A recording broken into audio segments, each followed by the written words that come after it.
Hoy con el título La confesión que vale un tiquete al cielo. Es el título de la resurrección de Lázaro, parte 7. La semana pasada quedamos en que después de 4 días, el tiempo perfecto, Lázaro ya había muerto. Jesús viaja a Betania, estamos en Juan 11, está a 3 kilómetros, nos dice que está a 3 kilómetros de Jerusalén, como enseñándonos que Él está cerca, lo quieren matar, pero Él siempre va a hacer su propósito. No tuvo miedo de ir. Jesús en el camino se encuentra a Marta, que hemos oído a Marta y a María muy famosas, y ellos se dan un diálogo en el versículo 23, que es lo que quedamos la semana pasada. En Juan 11, 23, Jesús le dijo, tu hermano resucitará. A veces sabemos de la resurrección de Lázaro, resucitó, qué hermoso, pero leemos muy rápido. Tu hermano resucitará. Marta le dijo, yo sé que resucitará en la resurrección. Sí, que yo sé que todo va a cambiar, que va a haber felicidad, que va a haber alegría. Sí, Dios, pero ahora yo sé que resucitará en la resurrección, en el día postrero. Pero las lágrimas las tengo hoy. Siempre a veces hemos preguntado eso a Dios, ¿no es cierto? Ahora vamos al texto de nosotros en este día. Juan capítulo 11, versículo 25. Vamos a estudiarlo. Juan 11, 25. Dice así. Le dijo Jesús, yo soy la resurrección. Versículo 25. Le dijo, yo soy la resurrección y la vida.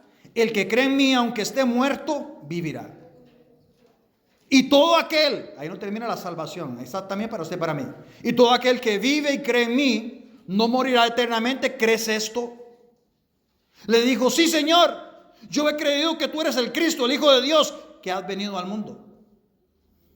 ¿Qué quiso decir ese diálogo entre Marta y Jesús? El título en esta mañana es La confesión que vale un tiquete al cielo. ¿Usted quiere ir al cielo? Tiene que entender cuál es esta confesión que está aquí. Oramos. Señor, te pido que me ayudes esta mañana a exponer tu palabra. Un simple hombre, mi Dios, con muchos defectos, que puede ser poderoso, pero si está en tus manos. Ábrenos la escritura de Dios para entender las verdades. Ellos no vienen a escucharme ni quieren escuchar el texto, el mensaje que tú diste, que es lo único que puede transformar nuestras almas. Si alguno no entiende, hoy entienda cuál es ese etiquete que necesita para ir al cielo. Úsanos, Señor, para tu gloria esta mañana en nombre de Cristo Jesús. Amén. La confesión que vale un tiquete al cielo. Versículo del 25 al 27. Número 1. Jesús promete resucitar a los suyos. No a todos, a los suyos.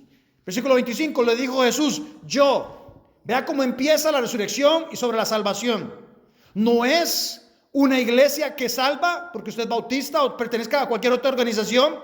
No es una organización, no es por las obras.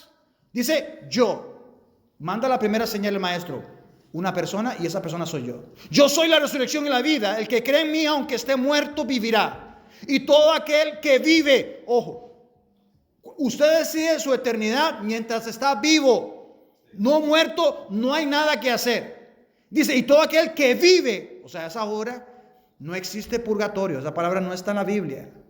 No es que usted después de 9 misas te va a ver si te pueden sacar. No vas a encontrar eso en este libro. Mientras usted está vivo, usted tiene que decidir. Y cree en mí, no morirá eternamente. Y hace una pregunta. ¿Crees esto? Jesús está tratando de llevar a Marta más allá de la resurrección final. Le dijo Jesús, yo soy la resurrección y la vida. El enfoque de Marta estaba en el tiempo final. Pero el tiempo no es un obstáculo para aquel que tiene el poder de la resurrección y la vida.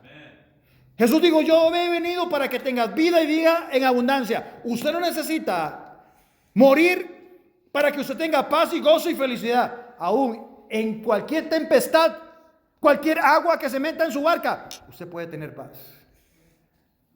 Usted no necesita tener bancos llenos de dinero para que usted sea feliz. Él es la vida en abundancia. Por eso cuando él se acercó le dijo, arrepentidos porque el reino de Dios se ha acercado. Él es el reino. Tener a Cristo es tenerlo todo. Él tiene el poder para darle resurrección. Ya está pensando alguien, pero no se preocupe, no pensó cuando le dijo, yo soy la vida, yo fui el que te hice. En Juan 5:21.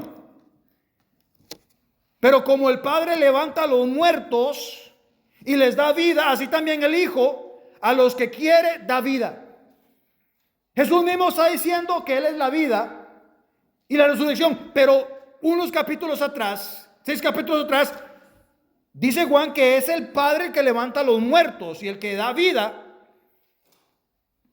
Es que usted puede hablar de Cristo, pero usted tiene que entender que la Trinidad, que Cristo es Jehová. Los testigos de Jehová creen en Jehová, pero Cristo es un profeta. La Escritura enseña que Jesús es Jehová. Es Dios hecho carne. Por eso los ángeles decían gloria a Dios en las alturas, en el nacimiento. No pueden entender cómo un Dios se humilló y nació en un pesebre y se hizo carne por nosotros. No entendían gloria a Dios. En su mente no había la capacidad de entender cómo Dios se hizo un niño. Él es soberano. Por eso dice, así también el Hijo a los que Él quiere da vida. Eso me tiene que decir a mí que yo recibo a Cristo cuando Dios a usted le pone la fe, como dice Efesios 2, 8 y 9. Por gracia sois salvos por medio de la fe. Sí, por fe te salvas. Pero es un don de Dios. Él te lo da a ti. Nosotros no, yo tengo una fe muy grande. Nadie tiene fe propia. No somos máquinas de fe. Así como Él da el soplo de la vida, Él da la fe. Así como Él pudo abrir, cuando Pablo iba camino a Damasco a matar cristianos, Dios se le aparece y le caen escamas de sus ojos. Eso es lo que Dios hace. Tal vez antes criticábamos a los cristianos, o tontos esos que van los domingos. Tal vez éramos nosotros unos que criticaban a otros hermanitos, aleluya, los panderetas. Y al final de cuentas nos convertimos en panderetas. Dios quitó sus escamas de nuestros ojos. A los que Él quiere, si Él te va a llamar, no hay nadie que se resista. Nadie. Él es soberano. Jesús afirmó su igualdad con Dios. Afirmó también que tenía un poder paralelo con Jehová para levantar a los muertos. Así como el Padre levanta y les da vida, la Biblia enseña que solo Dios tiene el poder para dar vida a los muertos. Cuando usted le habla a alguien de Cristo, venga a la iglesia un domingo, ¿qué es eso? Está muerto espiritualmente. Su alma no desea las cosas de Dios. Lo vemos envuelto en vicios, en licores. Sabemos la respuesta para sacarlo de ese lodo de pecado. Pero si Dios no despierta su alma, no va a salir de ahí. Está ciego, no saben qué tropiezan, dice la Escritura. Viven en las tinieblas. Jehová, Jesús, que son el mismo, porque para nosotros estamos muy limitados. Él trata de explicarnos cuando nos dice que Él es la niña, que somos la niña de sus ojos. Dios no tiene ojos, Dios es espíritu. Que Él nos cubre como la gallina a sus polluelos. Será una metáfora para que podamos entender. Se pone a nuestra edad, a nuestra imagen de hombre para que podamos entender. Porque usted ve en Génesis que Él se aparece cuando Abraham viene a los bienes de ofrendas. Melquisedec, sacerdote Melquisedec, así se apareció. Pero cuando viene Josué a destruir ciudades, se convierte como el guerrero de la espada, el ángel. Así se presentó ahí. Pero la primera vez que se aparece como el Hijo, es en Juan 1:1. Antes no se conocía como el Hijo. Pero para que nosotros pudiéramos entender, para nosotros es el Hijo. Pero no diga que siempre va a ser así. Jesús tiene el mismo poder del Padre. Jesucristo es capaz de levantar a quienes están físicamente muertos. Juan 6:39. Y esta es la voluntad del Padre. Se va a cumplir. Que de todo lo que me diere, eternidad pasada, Él tiene los suyos. Todos aquellos míos van a oír mi palabra y me van a seguir. Que de todo lo que me diere, como me diere, Él los va a traer. Para que escuchen. Él le va a evangelizar a tal, háblele a tal, invítelo a tal. Él va a enviar a los suyos. Ellos van a escuchar en el tiempo de Dios. Todo lo que me diere, no pierda yo nada. sino que lo resucite en el día postrero. Pastor, pero aquella persona no recibió a Cristo, no quiso nada.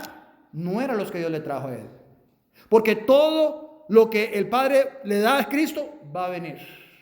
El Padre los escoge, Cristo muere en la cruz por ellos y el Espíritu Santo los convence y los trae. Ese es el trabajo de la Trinidad. Por eso la gente hoy vemos el Espíritu Santo haciendo ciertas cosas, nada fuera de la palabra de Dios. Vemos el trabajo del Padre, la gente no entiende que es lo del Padre, otros no entienden lo de Cristo, pero ese es el trabajo de la Trinidad. Jesús levantará a los muertos en la resurrección futura de la que hablaba Marta, pero también iba a resucitar a su hermano Lázaro inmediatamente. El Señor lo llama a confiar en Él como el único que tiene el poder sobre la muerte. Los dos siguientes declaraciones de Jesús no son redundantes, como el versículo 26, el que cree en mí, aunque esté muerto, vivirá. Y todo aquel que vive y cree en mí no morirá eternamente. Estas enseñan dos verdades separadas, aunque aún relacionadas. Estas enseñan dos verdades. El que cree en Jesús, aunque esté muerto físicamente, vivirá porque Él lo levantará en el día postrero. Juan 6:44, yo Jesús le resucitaré en el día postrero. Caso contrario, aquellas personas que rechazan a Jesús o no se meten con Jesús, Él por allá, yo y Dios, yo no me meto con Él ni Él conmigo. Son personas que piensan que pueden quedarse intermedios. Toda persona que nace tiene que decidir. Cada persona que viene a la iglesia, el cielo se abre, el Espíritu Santo desciende, le abre a creyentes, no creyentes, y puede ser la única oportunidad que tenga de escuchar el Evangelio. Su corazón arde y entiende que se le está hablando. Por eso las personas que no conocen a Cristo tienen miedo a la muerte, porque en su corazón saben que van a enfrentar un juicio. Dice Juan 6:36, porque decimos, Dios escogió, sí, tiene sus llamados, tiene sus elegidos, pero la puerta de la iglesia está abierta en todo lugar de iglesias. Y la gente que se condena, recuerde que está la elección de Dios, pero también está la doctrina de la responsabilidad del hombre. El mismo diablo va a decir en el infierno, ellos están ahí porque se lo merecen. Porque dice Juan 6:36, el que rehúsa creer, ¿qué rehúsa? No quiero. Yo me gusta la vida que llevo. ¿Por qué me voy a ser creyente? Yo quiero ser mi propio Dios. Él rehúsa creer. Aunque se esconda en la casa, no quiera venir a la iglesia. El año 2021, después de Cristo, no puede negarlo. Hay iglesias en todo lugar que tú vas. Hay sal en tu trabajo que no pueden negar que el Señor ha convertido familias, hijos, personas. El que rehúsa creer está decidiendo por sí mismo decir no. En el Hijo no verá la vida, sino que la ira de Dios no es que va a estar en el futuro, ya está. Tal como la vida eterna, la posición está en presente en los cristianos. Jesús nunca dijo, el que cree en el Hijo tendrá en el futuro. No, tiene ya. Tienes vida eterna, descansa en eso. Ya te la dio. Porque cuando haces tal pecado y, ay, Dios me va a quitar. Cuando Jesús murió en la cruz, Él ya sabía todos tus pecados y aún así Él murió por ti. Sacúdete, levántate y anda. Amén.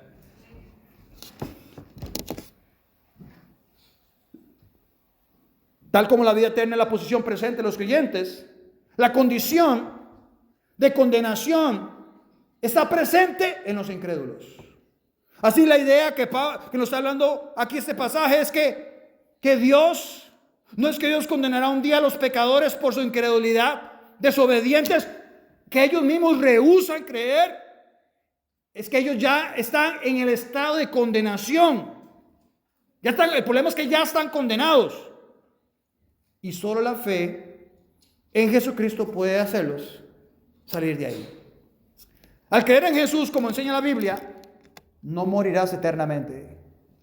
No hay atajos, no hay formas, no hay religiones. El hombre ha creado la religión para ayudarte a que tú vivas la vida como tú quieras. Nada más le das una Semana Santa a Dios y haces lo que... Eso no es lo que la Biblia enseña. Amen. Al creer en Jesús, no morirás eternamente. Y en Juan 8:51 Juan dice, de cierto, que significa amén, amén. Usted y yo decimos amén después de escuchar la palabra de Dios, pero Dios, que es Dios, que Él es el Logos, Él dice amén desde antes, no va a cambiar, es así. Que el que guarda mi palabra nunca más verá muerte. El que guarda, que significa el que obedece, el que sigue. Cuando no es la persona que ya no golpea a la esposa, que la abraza, la ama, la protege, suple, que la sostiene, que cuida a sus hijos, que lee la palabra de Dios, que es una persona que ama al Señor, que guía adelante. Uno está así, no veo a Jesús por donde anda, pero él lo ve porque lo está siguiendo. Él sigue a Dios. No tengo que ver a Jesús, estoy viendo que él lo está siguiendo. Está escuchando a Jesús porque le está diciendo por dónde ir. Le está escuchando porque le está diciendo qué cambiar. Nunca verá muerte. El resultado de atender a la enseñanza de Jesús es seguirlo. Es la vida eterna. ¿Quieres ver a alguien convertido? Sigue a Jesús. Esta persona guarda mi palabra. ¿Qué significa guardar? Guardar la palabra de Jesús significa escuchar la palabra. El sermón no termina cuando dice el último amén, sino que sale de estas puertas y termina su mensaje ahí en la casa. Guarda sus palabras y las obedece. Cuando Jesús dice que Él la guarda, esta persona no morirá. Sin embargo, no dice que no va a morir físicamente, pero Jesús le dice, no vas a morir espiritualmente. Sin embargo, incluso la muerte física al final se vencerá. Los que siguen a Cristo, repito, los que siguen a Cristo resucitarán para vivir eternamente con Él. No que lo conocieron, no que predicaron su palabra como Judas, no que hicieron milagros como Judas, sino que anduvo con Jesús. No es andar con Jesús, es andar en Jesús, que es muy diferente. La muerte física no puede extinguir la vida eterna. Aquí a 100 años, 150 años, no, ninguno de ustedes va a estar aquí, ninguno. Va a estar en algún lugar, se lo juro, va a estar en algún lugar. No somos como los testigos de Jehová que enseñan que usted murió, su alma desapareció. No, usted va a estar en algún lugar. Por eso se dice de Judas, mejor lo hubiera no haber nacido. Por lo que está sufriendo él. Tiene 2000 años de estar en un lugar tormentoso que no es el infierno. El lugar final él va a terminar en el lago de fuego, en una esquina especial por haber vendido al Hijo de Dios. Aunque él no vendió al Hijo de Dios, él se vendió solo. Pero tiene 2000 años de estar en el infierno, sufriendo, pero no ha llegado al lago de fuego que fue preparado para los Satanás y sus demonios. La muerte física no puede extinguir la vida eterna. De aquí que confía en Cristo. Dice 1 Corintios 15, 55. Después de que Cristo resucitó, ¿dónde está, oh muerte, tu aguijón? ¿Dónde, oh sepulcro, tu victoria? Pablo está utilizando aquí una metáfora que dice explícitamente que la muerte dejó su aguijón en Cristo. Como la oveja deja el suyo en su víctima. Cristo llevó todo el aguijón de la muerte. Eso es lo que dice el texto. Con el fin que nosotros no tuviéramos que sufrir nada sobre la muerte espiritual. Él llevó todo. A él fue el que se le inflamó todo. Como dice Isaías, que su cuerpo fue desfigurado. De tal forma que si hubieran encontrado en el monte una montaña a la cabeza de Jesús, nadie sabía que era una cabeza de lo desfigurado que estaba. Sabían que era una cabeza porque estaba puesta en un cuerpo.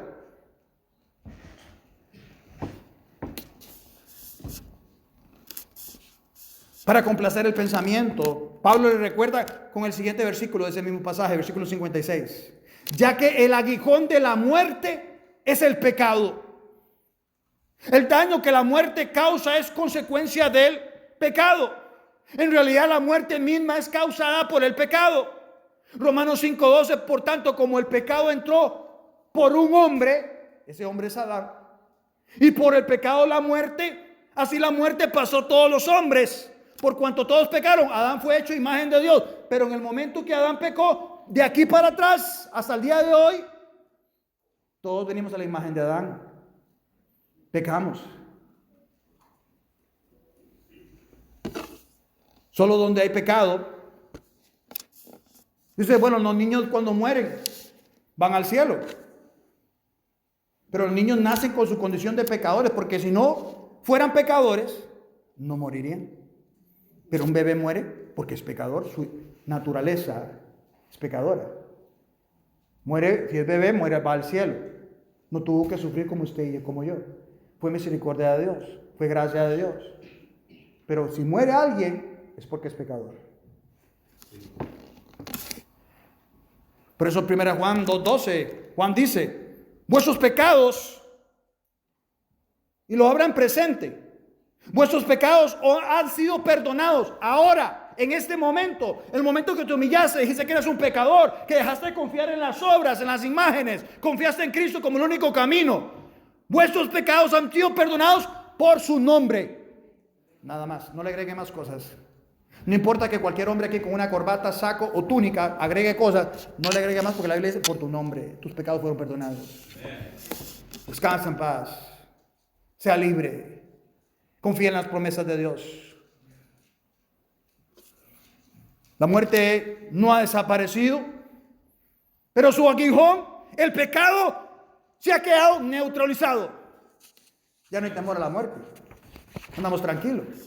Cuando me levanto en la mañana, voy al trabajo, voy con la confianza que hoy puede ser el día que yo esté con el Señor y nunca más pasó el tormento. No tengo miedo a la muerte. No tengo que esconderme con la gente como en medio de la pandemia se escondía atemorizada, porque Hebreos dice que el impío tiene un temor interno a la muerte, porque no saben dónde van a ir, porque saben que tienen que enfrentar un juicio, porque saben que han rechazado al Señor. Romanos 5:17, pues si por la transgresión de uno solo, Adán, reinó la muerte, tenía el trono sobre el mundo, mucho más reinarán en vida por uno solo. ¿Quién es ese uno? Uno solo, Jesucristo. No le estoy hablando en nombre en la iglesia. Yo, una persona, Jesucristo. Jesucristo. Los que reciben. Vean lo que dicen ahí, lo que reciben. No dicen los que no se lo ganan. Qué buena gente sos. No. Los que reciben es un regalo. Porque de tal manera amó Dios al mundo que ha dado. Tú tienes que recibirlo. Los que reciben la abundancia de la gracia y el regalo, que es don de la justicia. El libro de Génesis, Satanás parece ser el triunfador en el jardín del Edén. Y cuando Jesús murió en la cruz. Pero Dios cambió la aparente victoria de Satanás en fracaso cuando Cristo resucitó entre los muertos. Como dice Colosenses 2:15, y despojando a los principados. Ahí está hablándole una anarquía, una organización de demonios, llamados principados y potestades, y despojando al general, al coronel, a los rasos, y despojando a principados y potestades, los exhibió públicamente, triunfando sobre ellos en la cruz. El lenguaje utilizado en este pasaje Colosenses permite imaginar la escena general de un romano entrando en una ciudad exhibiendo a sus presos, a sus cautivos que acaba de derrotar, exhibiéndolos públicamente en la calle principal de Roma. La victoria de Cristo en la cruz despojó por completo a Satanás de todo su poder y acabó con los planes demoníacos, cuyo fin es detener la obra redentora de Dios. Cuando Satanás, que conoce que lo que Dios dice se hace, él escuchó el Génesis 3:15. Él dijo que de esta mujer, esta aplastaría la cabeza a Satanás. Yo tengo que encontrar a esa persona que van a hacer.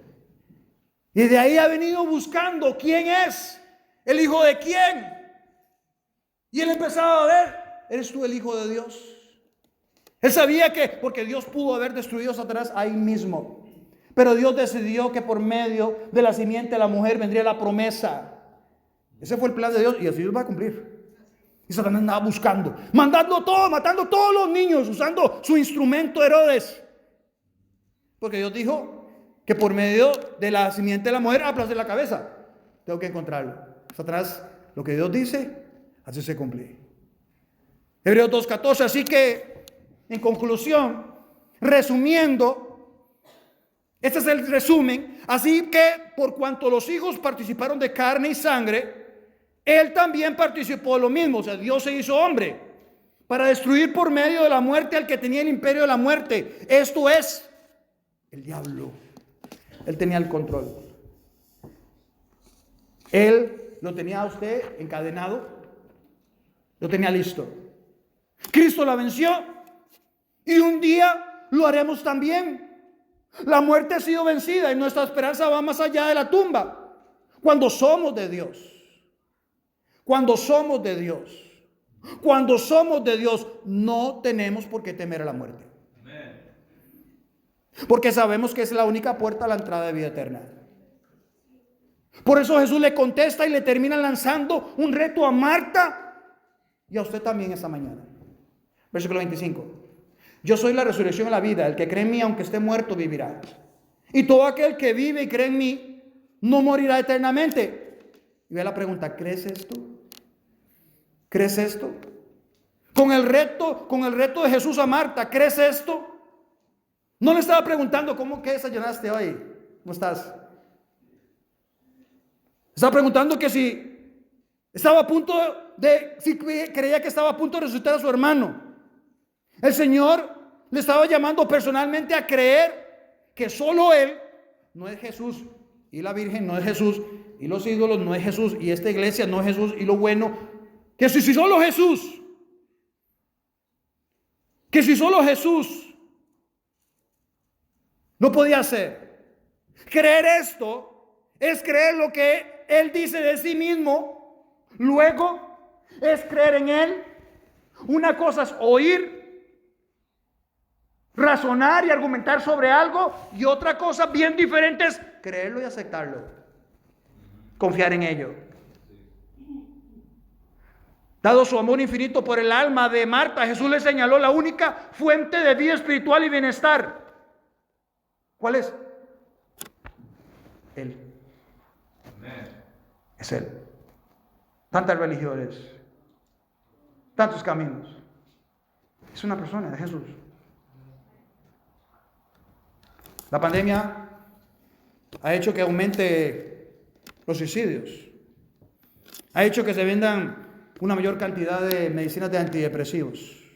La pandemia aumentó los divorcios, las depresiones. ¿Sabe por qué? Porque la gente, como los shows se apagaron, la Champions League se canceló, ya no habían fiestas, los bares se cerraron, los cines, los parques, todo lo que hacía que entretenimiento significa en griego no pensar. Todo se canceló, entonces te quedó pensar sobre tu vida. Solo, nada me podía entretener. Estaba obligado a quedarme sentado y ahí empieza la realidad de tu vida. Sin Dios no hay sentido. Usted puede inyectarse entretenimiento, pero nada de eso es pasajero y tu hueco aún va a ser más profundo. ¿Crees esto? Te pregunto, ¿crees esto? Demanda una confesión sobre esta vida, Marta. ¿Crees esto? Al formular a modo de pregunta, porque Jesús no es casualidad, hace una pregunta. ¿Qué está haciendo Él? Está exigiendo también una respuesta. Porque la Biblia dice en Proverbios 18:21 que la muerte y la vida está en el poder de la lengua. Las palabras sobre la vida eterna y la fe en Él no es un mero discurso religioso y filosófico, sino un llamado determinante a la fe. De otro modo, el Señor le dice que puede darte vida eterna y que la da a quien crea. Y no perecerá jamás.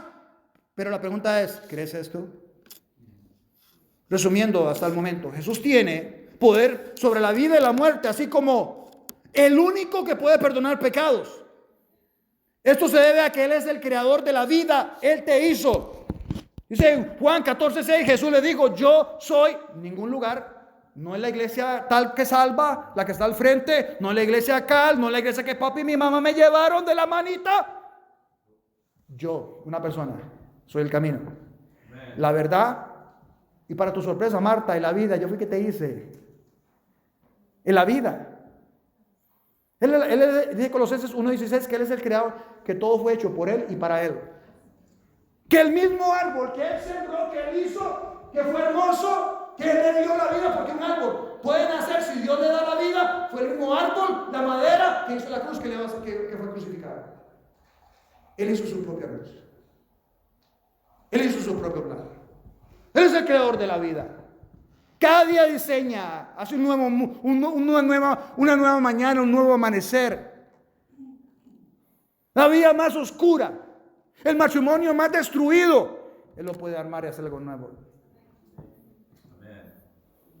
El pasado más triste, Él lo convierte en gozo. Aquel en la vida, sin duda, puede restaurar la vida. Todo aquel que cree en Cristo tiene vida espiritual. Que la muerte no conquistará, ni disminuirá ninguna cosa de las promesas de Dios. Cuando logramos comprender su poder. Y hasta un punto es verdaderamente maravillosa la oferta que nos hace. ¿Cómo hemos de hacer otra cosa que no entregar nuestras vidas a Cristo? Para quienes creemos, qué maravilloso es la seguridad y certeza que tenemos. Porque en Juan 4:19 Jesús dijo, porque yo vivo, vosotros, no dice todos, vosotros también viviréis.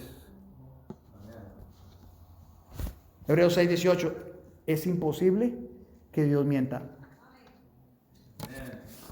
2, la única confesión que lleva al cielo. Juan 11:27, le dijo,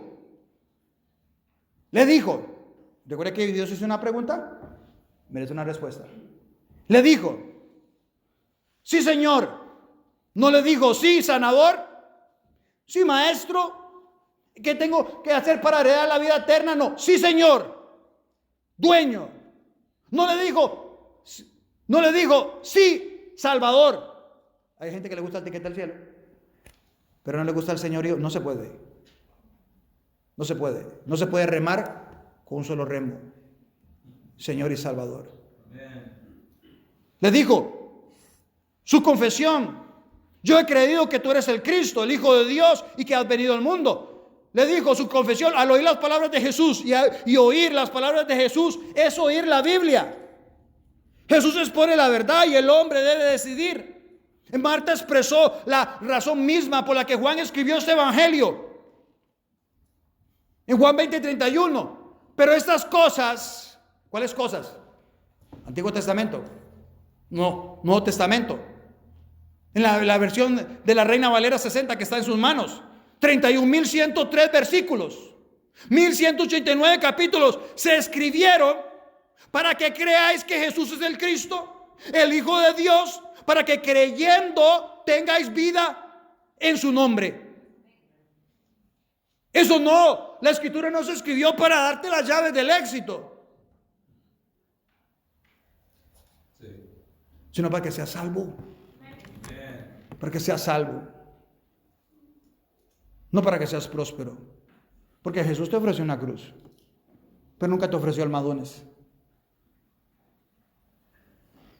Marta debía decidir si confesar. Juan explica que se escribió el evangelio para que gente confiese a Cristo como Señor y Salvador, no para levantarte la autoestima, como muchos púlpitos están predicando hoy domingo.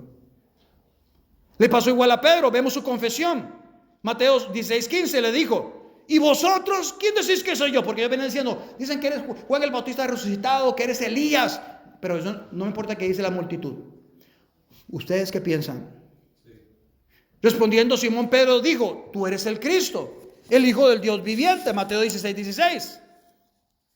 Marta respondió a la pregunta de Jesús con una auténtica confesión de fe en su persona, en comparación con el testimonio del apóstol Pedro, hecho en nombre de otros discípulos.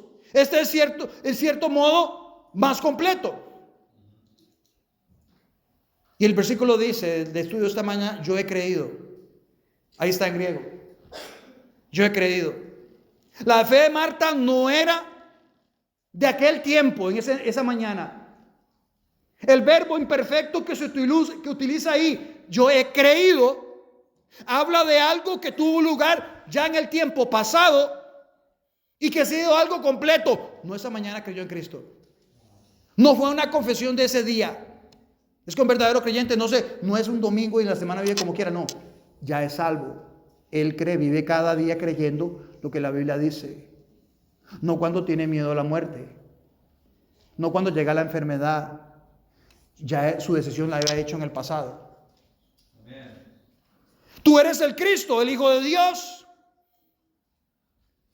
La primera manifestación de la fe de Marta era que Jesús no era un hombre, no era un profeta, no es un buen maestro, como dicen los musulmanes. No, Él es el Hijo de Dios. Posiblemente le faltaba mucho por comprender la plena dimensión de aquel que hablaba con ella. No entendía toda su teología, no entendía de quién estaba, porque Juan se le recostaba a Jesús. Pero en Apocalipsis se tiró al suelo. Dios mío. Ya entendía quién era ese que estaba delante de él. Aquel que hablaba con ella, incluso de la misión que le había sido encomendada. Pero su fe es firme. Cree que Jesús es el Mesías prometido. Y ante la oposición de los líderes religiosos, no le importó. Ella se mantiene firme. Lo que para ella es Jesús, el Cristo de Dios. Pero junto con la aceptación de su mesianismo, está también la vinculación con el Padre al reconocerlo como el Hijo de Dios. Necesariamente creía que Jesús tenía una relación especial con Dios, porque acaba de decirle que no dudaba que Dios le respondiera cualquier cosa que él le pidiera. Y finalmente le dice Marta, en griego, ¿qué has venido al mundo? Marta creía que Jesús era el libertador que esperaba Israel. Sin duda, no comprendía totalmente, como muchos de sus coterráneos pensaban, que vendría a libertar como un romano la ciudad y destruir a los romanos. No, él vino a reinar los corazones. Como dice Juan 8:36, así que si el Hijo os libertare, seréis verdaderamente libres. Esa fue su batalla. Y el reinar en cada uno de los corazones de aquellos que le confesaran. Entendiendo esto, leamos. Permítame leerle el texto de estudio esta mañana. Juan 11:25. Le dijo Jesús, yo soy la resurrección, una persona, y él también es el dador de la vida. El que cree en mí, ahí está la clave, creer en él, no obras, no iglesias, es él. Aunque esté muerto, no garantiza que no vas a morir, vivirá. Y todo aquel, la puerta está abierta para todos. Y cree en mí, nuevamente él, ese camino, no morirá eternamente. ¿Crees esto? Es una pregunta que él le hizo a Marta, pero también te la hace a ti. Le dijo, sí, Señor. Señor, ¿es todo o nada, hermanos? Yo he creído que tú eres el Cristo. Ahí hay doctrina. El Cristo, la promesa del Señor. El Hijo de Dios, que moriría en la cruz, el Mesías, el esperado. El elegido especial de Dios. Eso es lo que significa el Cristo. El elegido especial de Dios. Y que has venido al mundo. A Marta se le conoce especialmente por haber estado demasiado ocupada por sentarse a hablar con Jesús. Pero aquí la vemos como una mujer de gran fe. Su declaración es exactamente la respuesta que Dios desea de nosotros. Te hago la misma pregunta que espera Dios una respuesta. ¿Crees esto? El príncipe de Granada, un heredero, una historia real, un heredero de la corona española, él fue sentenciado a cadena perpetua, a un aislamiento en una cárcel muy famosa en Madrid llamada el Lugar de las Carabelas. El lugar había ganado, el hombre había ganado ese lugar, un lugar famoso porque era un lugar temeroso, sucio, un ambiente terrible, y todos sabían que el que entraba ahí nunca iba a salir. El príncipe recibió un libro, un solo libro, para que lo leyera durante toda su vida. Recibió la Biblia. Con solamente leer ese libro, y lo leyó cientos de veces. El libro se convirtió en un eterno acompañante de este hombre. Tras 33 años de encarcelamiento, el príncipe murió. Ahí viene lo interesante. Cuando vinieron a limpiar su celda, encontraron algunas marcas que él había utilizado y que había escrito utilizando los clavos para marcar las blandas rocas de las paredes. Las notas eran que decían, por ejemplo, el Salmo 118:8 que leímos esta mañana. El versículo central de la Biblia puso él. Escribió Esdras 7:21 diciendo que contiene todas las letras del alfabeto excepto la letra J. Después escribió que en el libro de Esther es el más largo versículo de la Biblia y que tiene 6 sílabas. Pero cuando entraron después, años después, psicólogos para analizar lo que encontraban en la celda, como hace el FBI cuando alguien es un sicario o es puro una bomba, va y revisa para ver qué es lo que había en su mente y su corazón, donde uno vive, ellos entienden eso.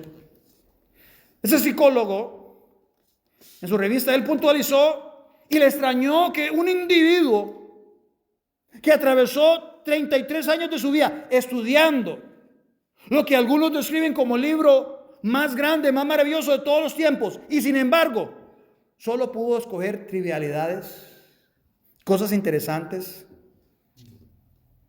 No lo hizo, no hubo prueba de que se convirtió en su vida. Nada. Solo cosas interesantes. Te pregunto, ¿qué tipo de fe tienes? ¿Es parecida a la fe del príncipe de Granada?